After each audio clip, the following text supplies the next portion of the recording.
Bu maşın bilmirəm nə etmək istəyir. Bu mənə də gic eləyəcək özü də. 2 maşınlıq yerdir də. Bax niyə belə eləyirlər axı? Bax məsələ ondan getmir, mənə yol verməlidir, borcludur. Mənə borcu zadı yoxdur. Amma düz sürməyə borcludur, bəli.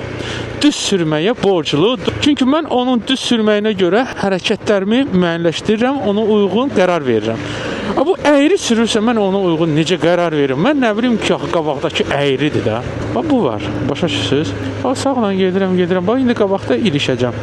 Niyə ilişəcəm? Çünki qabaqda 3 dənə maşın var. 100% 3 maşın var. Ya da əyridir.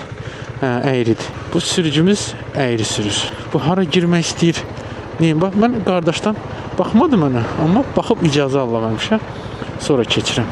Çünki qardaş mənə niyə baxmadı? Mən adətən baxıram, icazə alıram, sonra keçirəm. Bilim ki, məni görür də, əsas odur. Qardaşın başı da telefona qarışıb. Bax, yenə də telefon, onu qınamıram da, orta ilə gedir. O neynəsin? Heç nə. Mən də məcbur gözləyəcəm. Heç nə olmaz, dünya dağılmır. Mən biraz ehtiyatla sürənəm. Məsələn, mənim yerimdə skuter olsaydı, məsələn, kuryer, o saç evdə idi. Bu barcır var, ha, əyri. Ehtiyatlı olmaq lazımdır. O sürüşkəndir barcır. Yavaş keçirik. Amma burada qardaşa bax. Çox sağ ol. Çox sağ ol. Amma ölürəm də belə insanlar içində. Sevirəm də mən sizi. Qardaş məni imkan vermir. Mən də nə edəcəm? Ha, qardaş keçir. Qardaş mənə dola deyə. Belə sürücülər də var. Nə edək?